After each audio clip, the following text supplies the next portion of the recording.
அனைவருக்கும் வணக்கம். இன்று ஒரு தகவல் மூலம் மீண்டும் உங்களை சந்திப்பது உங்கள் அபி. தமிழ் கடவுளான முருகப்பெருமான் தான் செய்த பாவத்திலிருந்து விடுபட சிவனை நினைத்து தவம் இருந்த இடமே இந்த திருவிடைக்களி முருகப்பெருமான் கோவிலாகும். நம் முருகப்பெருமானுக்கு எப்படி சாபம் கிடைத்தது என்பதை பார்ப்போமா?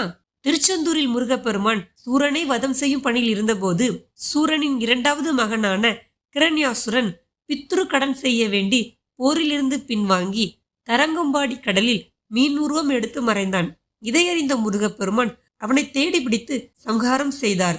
ஹிரண்யாசுரன் சிறந்த சிவபக்தன் என்பதால் அவனை கொன்ற முருகப்பெருமானுக்கு பாவம் உண்டானது.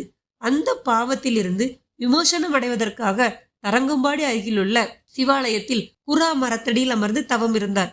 அதையடுத்து அவருக்கு பாவ விமோசனம் கிடைத்தது. தன் மகனான குமரனை இந்த தளத்திலேயே இருந்து அருள் புரியும்படி சிவபெருமான் கேட்டுக்கொண்டார். மேலும் அவருக்கு பின்புறத்திலேயே சிவனும் அமர்ந்தார்.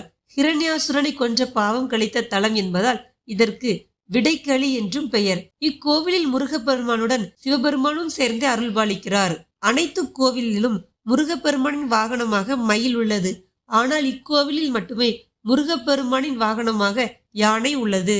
நமது திருவிடைக்களி முருகப்பெருமான் கோவில் நாகப்பட்டினம் மாவட்டம் திருக்கடவூர் மற்றும் தில்லையாடிக்கு அருகில் உள்ளது. இக்கோவிலில் புரட்டாசி மாதம் முதல் வெள்ளிக்கிழமை சிதம்பரத்தில் இருந்து பாத யாத்திரையாக இந்த முருகன் ஆலயத்திற்கு சென்று வழிபடும் வழக்கம் கடந்த 38 ஆண்டுகளாக நடைமுறையில் உள்ளது. இக்கோவிலை முசுகுந்த சக்கரவர்த்தி என்னும் சோழ மன்னன் கட்டியதாக தல வரலாறு கூறுகிறது. நன்றி. மேலும் மற்றொரு இன்ட்ரெஸ்டிங் தகவல் மூலம் மீண்டும் உங்களை சந்திக்கும் வரை உங்களிடமிருந்து விடைபெறுவது உங்கள் அபி.